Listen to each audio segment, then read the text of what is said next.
going? It's NuttyChef again, and this is episode 48 of Minecraft Survival. So, last episode we were working on this factory building for our villager breeder and our sifting machine in there. And I've gone ahead and sort of done a bit more work. So I've got the big smokestack in, looking pretty cool. It's got a, it sort of starts off a bit wider at the bottom and then sort of goes in. And then I've got sort of the taller bit at the back, and I put the same sort of roof on there as well. And I kind of want to make this big smokestack, I wanted it to be taller than the roof, which it just is, but I want to make it a bit taller. But I want the little ones, the skinny ones, to be taller than that again. So I want these to be even taller and this to be a little bit taller. So I'll have to get some more clay, concrete for that. But yeah, I've gone ahead and gone around the whole building and put in all those acacia planks to kind of look like bricks, as you can see, all the way around, and all the way around back here. I put a couple of windows in here, kind of used some iron bars. I thought it looked a bit more sort of industrial. There's a creeper hole here, just blew up recently. And at the front of this part, I've got a little deck here, and it's got two doors. I want to put some doors in because the doors that make the whole villager breeder work inside there, we need 6 of them in total. We've got to move them to the outside now because it's all enclosed, and they need sun access, sunlight, direct sunlight in front of the blocks. And I'm not even sure if this will work here. What we've got going on here, because there's 2 doors up there, but the roof kind of comes over and doesn't allow direct sun access to the blocks just there. So we might have to move all 6 doors, or at least 4. If those 2 work, then that's good. Then we're going to have to still put some doors out the back here and make sure that there's more sunlight hitting the blocks in front of the doors than there is on the inside, and that'll make them work. But that shouldn't be too hard. But yeah, it's looking pretty cool. I like it. It's looking like a factory, looking very industrial. So, but this episode I want to work on the actual train station thing, which is going to go in here. It's going to be where the yes villagers go. So I've got this thing that says yes or no, and they both of these buttons send the villagers to a different location, and we want the villagers that we want to keep, we want to send them down here. And these are the no villagers here. We still have to come up with a idea of where to put them. Right now they're just sitting in that hole right there. And I've got a couple of ideas for that, but this is where the yes villagers go. So they make their way down here. They just skim there. They don't hit this block. They come down here without taking any damage, so that's good. And they come down here, and I've actually prepared a little place down here where we're going to build the train station. So they come down here, and then they're going to come down here. And I've dug a hole out here. So this is where we're going to put our train station.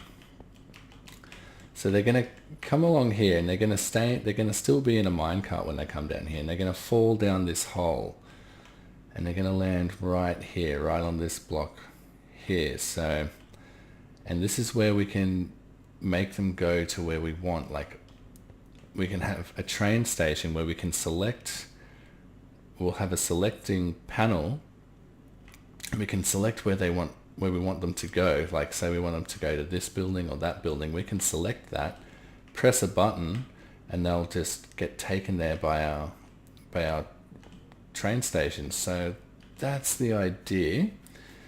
And I've gone to my test world, and I've come up with an idea. So I guess I'll just go there and I'll show you, and I'll see you there. Okay, so here we are in the creative world, and this is sort of what I've come up with. and it was harder than I thought, so I had to go to YouTube to get some help. But so basically I thought I had an idea in my head, but it didn't quite go down as I thought. So what I had first was I had these tracks like this, and then I wanted to change each of these tracks so that, say we're on destination number 1, it would be changed to go that way, and the rest of the tracks would be that way so that the minecart would go over them. And if we were on number 2, this would go that way so that the train would go over it, and then it would turn this way to number 2. And the idea I had in my head was just to have a comparator out the back of the item frame and just have torches on the side, so whenever you changed it, we get a higher signal strength. As you can see, the torches are turning off, and then we go back to 1 and it's on number 1 again. But the problem with that is, say we are on number 2, well, this torch is off as well. So the track number 1 and track number 2 would have changed, not just track number 2, which is what we need. And if, you know, it's like if it was number 3, 1, 2, and 3, like 1, 2, and 3, they all would have been changed, which means instead of going to number 3, it would have just turned down track 1. So we needed a way of making it so that whenever we turn this dial, we only get the one torch changed, not every one before it. So that's where this came in, and it was by a guy named Generic B. And what it does is it makes it so that only the one torch turns on that we want. So if we change it, it's only ever that one torch that's on and the rest are off. So that's perfect. So we can take a signal from that and just take it directly to our track that we want changed. So, and this is quite large. I know there's probably way smaller ways to make a train station, but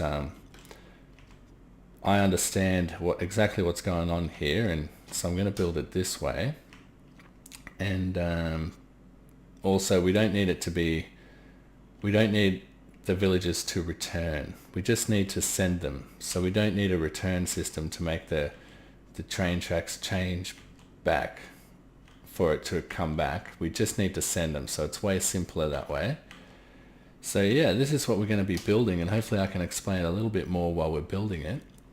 So let's go back over to the survival world and give it a go. Okay, so here we are down in the hole, ready to build our machine. And I've sort of got started a little bit here with some track and sort of an idea of how we're going to get the villager onto the track. He can sort of fall down this hole.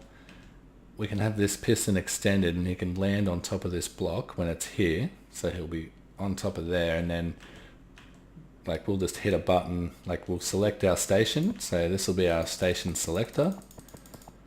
We can sort of hit a button somewhere which will pull the block back. He'll fall down and go to the station that we want him to. So shouldn't be too hard.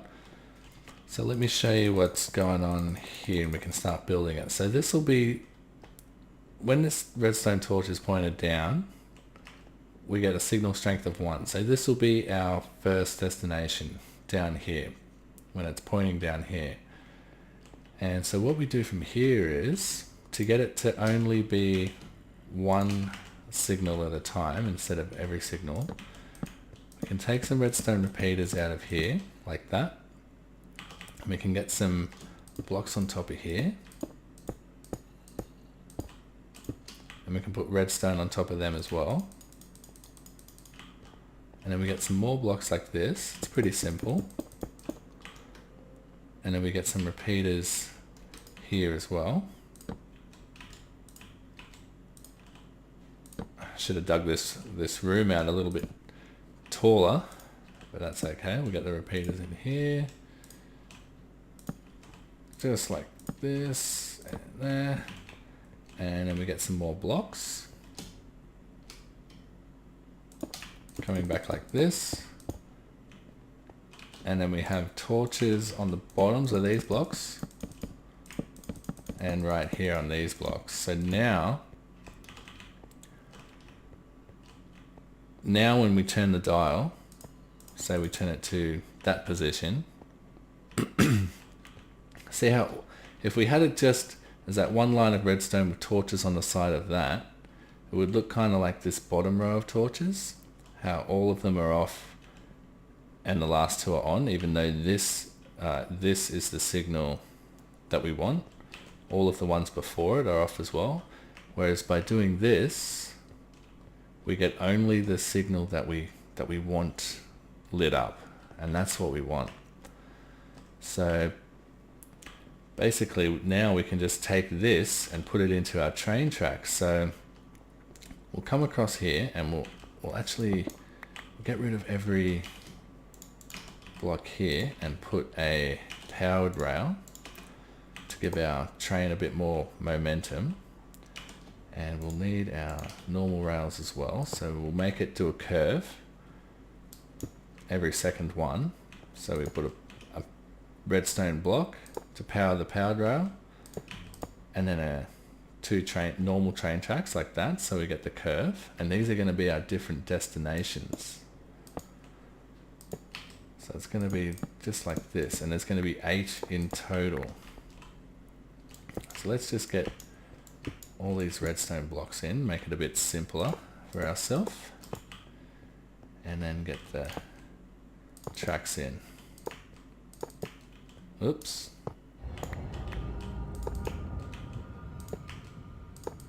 Just like that, and I think that's 8. So 1, 2, 3, 4, 5, 6, 7, one more. We'll have to dig the room out. That's okay, we'll just leave it at 7 for now, and I'll dig the room out a bit further in my own time. But basically, that's all we need to do. And now we can just grab our repeaters and our redstone and just come across and connect all of these rails up to it. So obviously they're all pointing that way, aren't they? So if the train comes along now, it's just going to take the first destination. So we need to invert the signal. So we'll come across like this, and we'll get some redstone coming out. I think we'll actually use repeaters here. Can we use dust? No, we'll have to use repeaters here. Just like this. And we'll need a lot more white concrete.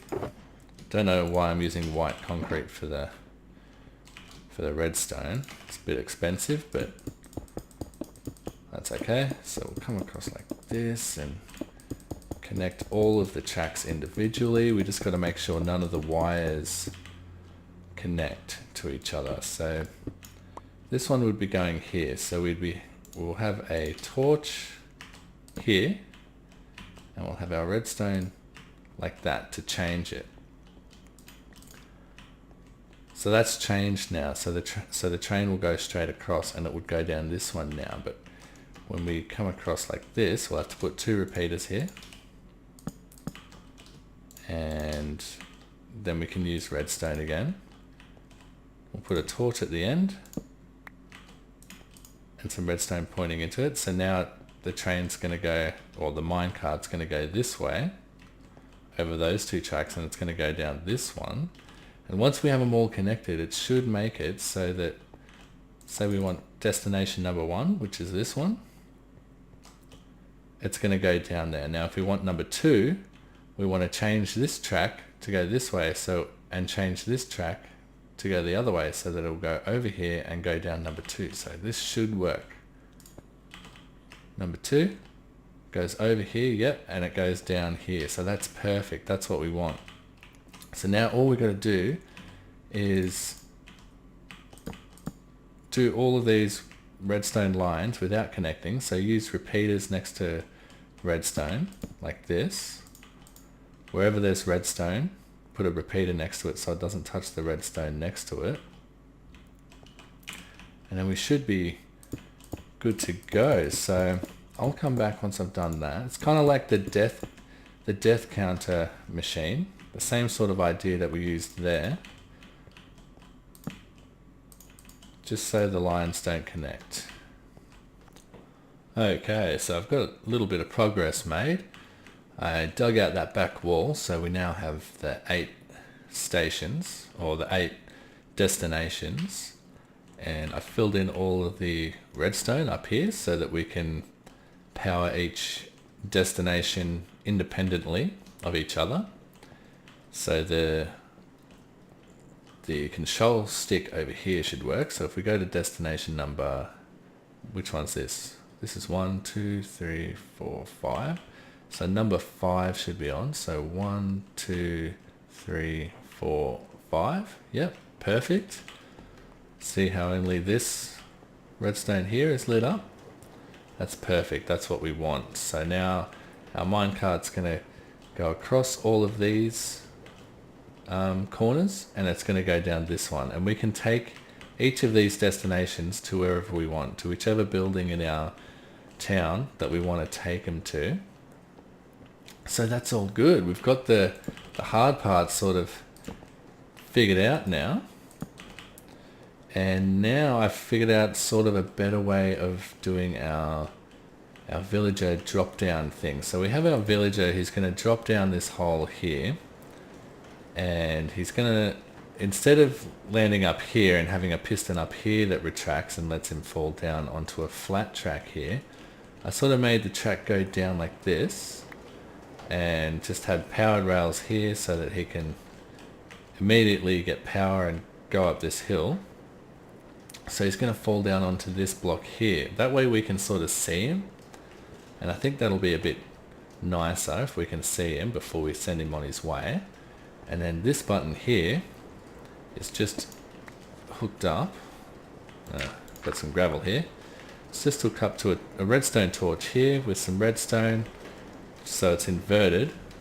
And it's made that piston under here, which I'll show you, just by default extended. So when we hit the button, it unextends. So that should be fine. So our villager's just going to pop down here. So we'll hit the yes button.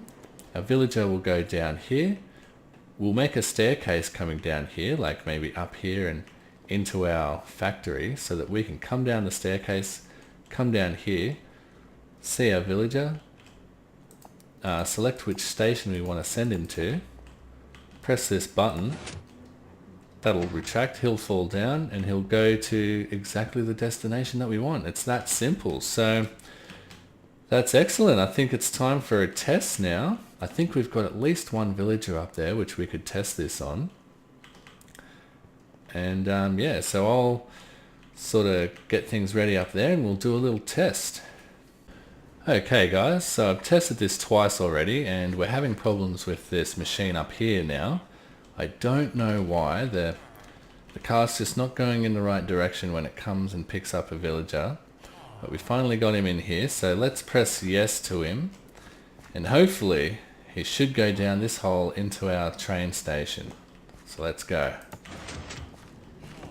Yep, that part works. And I've just built this little tunnel down here so we can go down.